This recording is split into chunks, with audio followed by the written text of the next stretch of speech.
Magandang umaga po sa inyo lahat.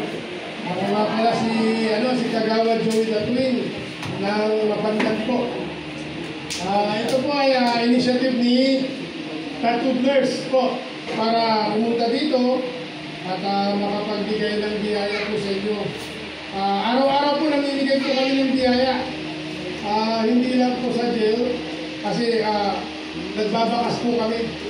Lahat po ng member ng Bango Squad ay vloggers po at lahat po ay nagbabakas. So kung alam niyo yung bakas, kami po yun.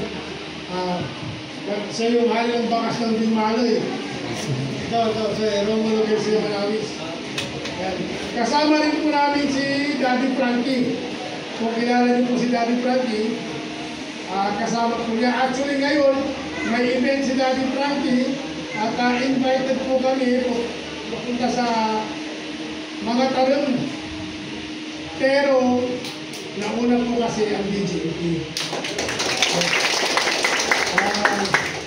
As much as yung gusto namin na makasama si Daddy Frankie kasi exposure po yung para sa amin ng mga vloggers. At sigurado madadagdagan po ang aming followers pag nakadikit po kami sa kanya. Ang sinabi ko po sa mga kasama ko na mga vloggers na gustong sumama ay there will be another time for Daddy Frankie. Kasi yung time namin para sa inyo ay bihira lang yan. Kaya mas priority ko po na puntahan kayo at bigyan po kayo ng biyaya at pagmamahal. Dahil alam ko, karamihan po sa inyo ay walang dalaw. So consider na po na kami yung dalaw ninyo. Kahit na nandito po kayo sa piitan, lagi nyo tatandaan, may nagmamahal pa rin sa inyo sa labas. Hindi namin tinitignan kung ano yung pagkakamali nyo. Dahil lahat tayo nagkakamali. Kung hindi nyo maratanong, galing din ako sa kulungan. Ex-convict po ako, 2-time felon po ako. Galing po ako sa Amerika at kung alam nyo kung saan nakakulong si Rudy Distrito,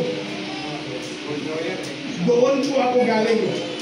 Pagkatapos ng sentensya ko, sumunod si Rudy Distrito sa akin, sa St. John. Pero ako po kasi pinauwi na ako ng Amerika. Na-deport po ako, binigyan po ako ng 10 years.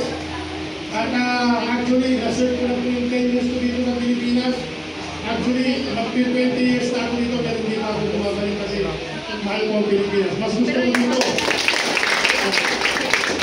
Kaya, sana masaya kayo dahil nandito kami.